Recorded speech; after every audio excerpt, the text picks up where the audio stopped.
presidency. What do most Americans expect out of a president in the 20th century? They expect a leader that will fix or address their problems. Now, here you see 4 of the 5 presidents from the Gilded Age. Actually, I guess 6, because McKinley probably counts there too, because he was at the end of the 1890s. But you have Rutherford B. Hayes. Actually, I stand corrected, 7. There were 7. That's not important. Here's Rutherford B. Hayes, the president associated with the ending of military Reconstruction in the Compromise of 1876-77. His opponents would have called him, he was from Ohio, and he's a Republican, and his opponents would have called him Rutherfraud the Usurper. This is Rutherford B. Hayes. This is Chester Arthur. This is Grover Cleveland, who was the only president, actually, to serve 2 non-consecutive terms as president. He won the presidency, served a term, lost, then he won again the next time around. And he's the first Democrat, too, by the way, post-Civil War, to be elected. And he was elected in the 1880s, in 1884. And this is Benjamin Harrison. Now, why do I say all of these presidents are kind of known as and remembered as the forgettable presidents, or sometimes the do-nothing presidents. And it's not that they didn't do anything. It's just that during the Gilded Age, presidents did not see their job as to fix the issues of everyday people. They didn't see their role in that way. And that's a big change in the 20th century, where increasingly many presidents, when they're elected, they see their job to at least be partially related to trying to do things that help the realities for, working and middle class Americans. But that was not really the mantra of the Gilded Age presidents. And that's why historians dub these presidents the forgettable presidents, or the do-nothing presidents, because they had all these issues, all these problems with the Gilded Age, but yet they rarely did much to try to fix them in a robust way. And this is not to say there are some important reforms, but not the type you see in the 20th century, and not what was really needed for the problems of the Gilded Age. So these are the forgettable presidents. Again, Rutherford B. Hayes, Chester Arthur, who, by the way, was actually a bachelor when he was president. He was not married, and his sister was the hostess at the White House. Grover Cleveland, and Benjamin Harrison. And you would also include in this Ulysses S. Grant, who you see here. Now, Ulysses S. Grant may or may not be regarded truly as a forgettable president, but he really falls into the mantra of the Gilded Age and the presidency. And the reason why is because Grant's administration was deeply corrupt. Now, Ulysses S. Grant, of course, born on the Ohio River from very, very humble roots, he's, of course, the hero of the Civil War for the Union. He is the one who, won huge victories on the Mississippi River in 1862 and 63, like the victory at Vicksburg during the Civil War. He, of course, takes over the Union Army and is responsible for defeating Robert E. Lee's army in Virginia and taking Lee's surrender at Appomattox Courthouse, ending the Civil War. As a president, though, Ulysses S. Grant's administration, it is regarded as one of the most corrupt in the history of the United States. And most historians would say that Grant himself was probably not corrupt, that Grant was probably just not a good organizer of people. He put the wrong people in power, and he allowed the wrong people to do, things on their own in their own way, and that created problems when you have corrupt people trying to do these types of things. examples of political corruption, which of course is it was really symptomatic of the Gilded Age, political corruption, which involves things like political leaders pursuing monetary self-interest, power-seeking self-interest that is not related to the best interests of the people. And so backroom dealings where people, um, you know, exchange money for benefits, these types of things, buying off elections, as was very common in urban political machines, were all examples of political corruption during the time period. One of the worst scandals in American history is the so-called Credit Mobilier scandal, and that's why I have this bridge here. This is the Dale Creek Railroad Bridge in Wyoming. And the reason I have this here is because the Credit Mobilier scandal was a railroad scandal. Basically, what happened here is that individuals involved in this railroad construction company, Credit Mobilier is basically a railroad construction company. They basically went to individuals in Grant's administration and they worked out a deal where they made a very, very, very lucrative contract. It wasn't competed for. Nobody gave like lower offers or anything. It was kind of like they went in sort of, if you will, behind closed doors and sort of said, we're going to have this lucrative government paid contract and everybody's going to get rich.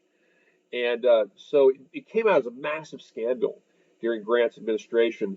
There were also cases of stock scandals, stock market scandals, where individuals associated with the United States administration of Grant, of Ulysses S. Grant, were involved in basically like setting up, the stock market. They called it stock market, the stock watering, to sort of, benefit them. So they would buy into the stock market, and then they'd set it up for a big sell-off, and they'd come back in and make a tremendous amount of money. So Grant's administration was incredibly corrupt. Maybe he himself wasn't corrupt, but it typifies an overwhelming amount of corruption during this period of time, where you have individuals seeking personal profit and gain, seeking self-interest, and other sort of power controlling of the political process that really went counter from the voice and or the will of the people.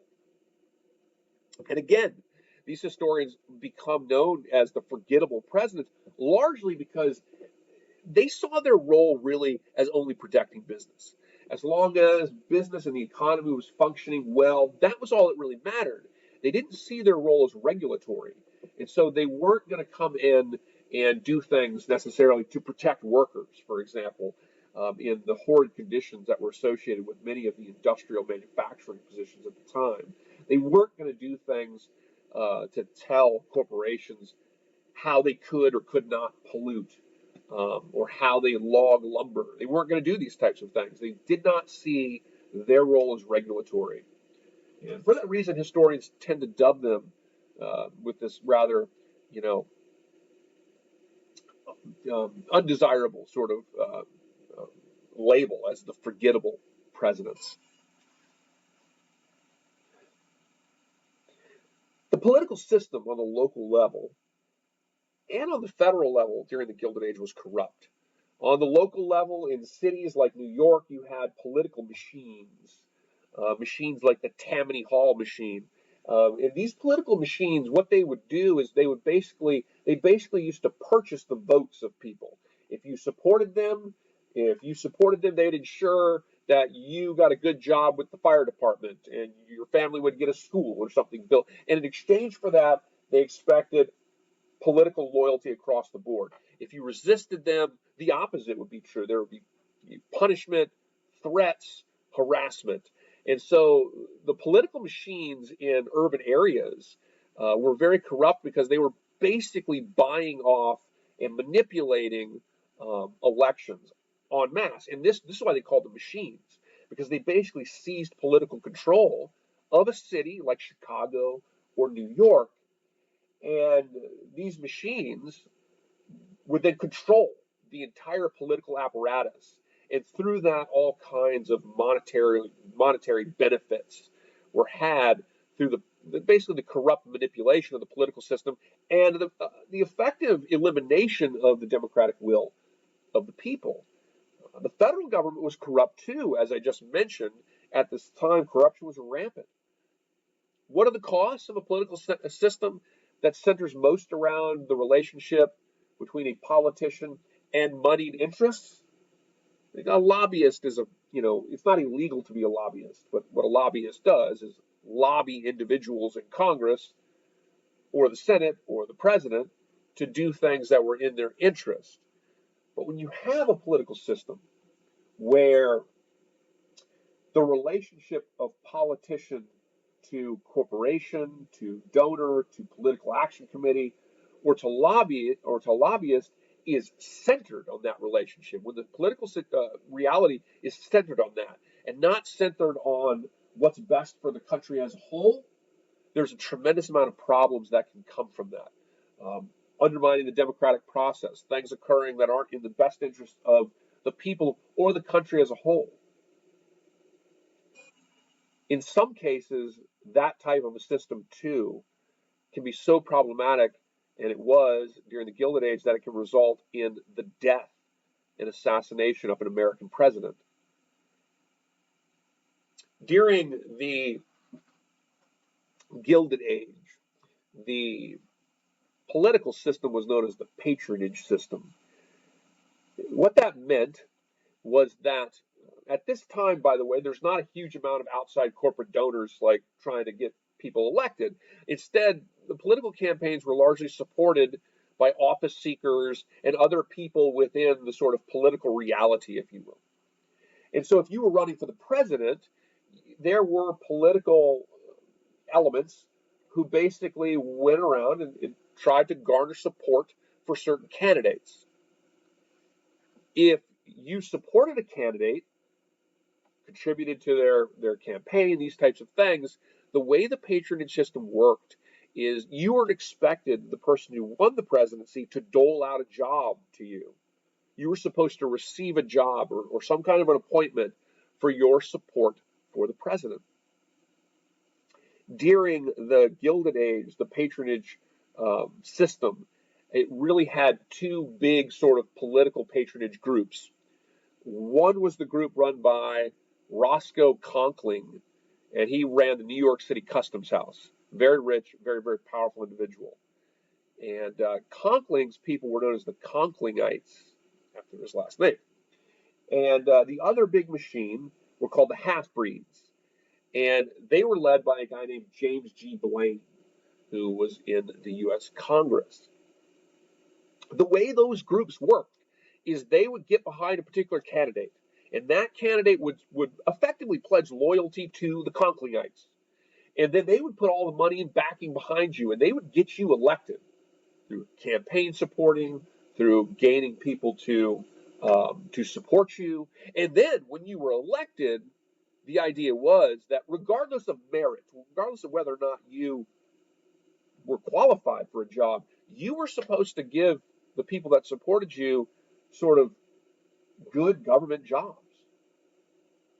Roscoe Conkling ran the New York Customs House. That's where all your imported goods come in New York City. So there's a tremendous amounts of tariff duties that come through that place. And so he basically, had that position, and he would embezzle money through that. He was tremendously rich, tremendously powerful, and it allowed him to really shape American presidential elections. Well, in 1880, James Garfield, pictured here, was elected to the presidency. He's a Republican. He's elected in 1880, and he's inaugurated in 1881. He did not finish his first year in office because this individual right here, Charles Guiteau. Charles Guiteau was, he definitely was suffering from mental illness, but he believed he was a Conklingite, and he had supported Garfield. And Garfield's vice president was Chester Arthur, and Chester Arthur was like Roscoe Conkling's second in line. He was his number two. They both worked at the Customs House. And Garfield, so in these days, you could go to the White House You could take a ticket and wait, and theoretically, whether it was at the Capitol for the Congress or for the president, theoretically, you could actually meet in some cases with these individuals. Well, Charles Guiteau kept on going and going, waiting for the president, waiting for the president. Garfield doesn't even know who he is because, like, who is this guy? But Guiteau thinks that he's this really important figure in his mind who supported Garfield.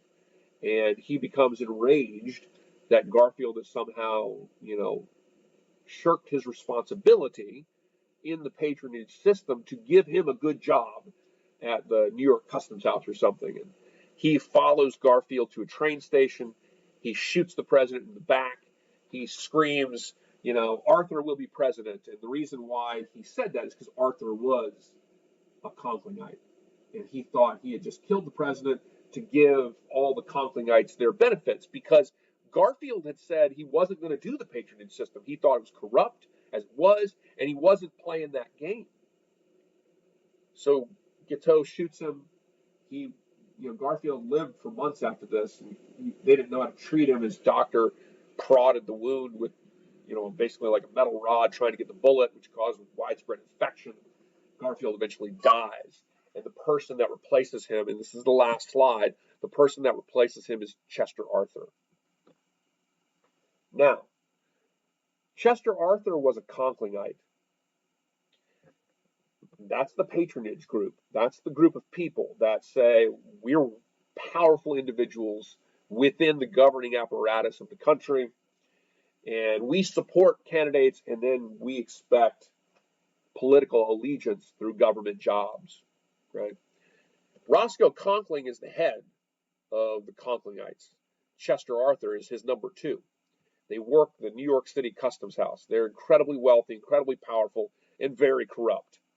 So naturally, one would think Chester Arthur, this guy right here, naturally one would think he's going to come in there and it's going to be, the greatest thing for the Conklingites. They're going to all have all these wonderful positions appointed to them, and they're going to have, effectively the spoils of his presidency will then be extended to the Conklingites.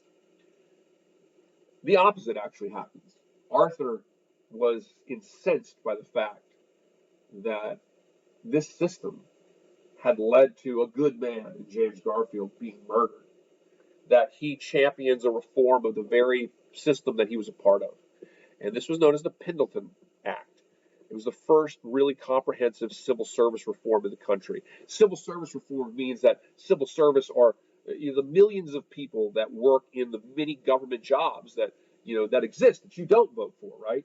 So people get appointed to work in customs houses. People get appointed to the various duties in a Treasury Department, for example. And Arthur said, we're not going to do this anymore. Now, in order to get a job, say, in the Department of the Treasury, you need to be merited for it. You need to apply for it, kind of thing, if you will. You need to be, or at least be appointed. Your appointment should be vetted. It can't be done merely for political allegiance. So this was the first really comprehensive civil service reform, and it made it illegal to provide jobs for one's political allegiance. Conkling here was incensed, infuriated. He was absolutely enraged over this development. But it's the first real attempt during the Gilded Age by a president that he's one of the forgettable presidents, but it was a real attempt during Chester Arthur's presidency to try to reform the inherently corrupt system, because the corrupt system had done more than undermine the will of the American people, but it was also undermining, the safety of an American president and really any political figure. It resulted in assassination, and this was really the one of the more extreme ramifications of a corrupt political system.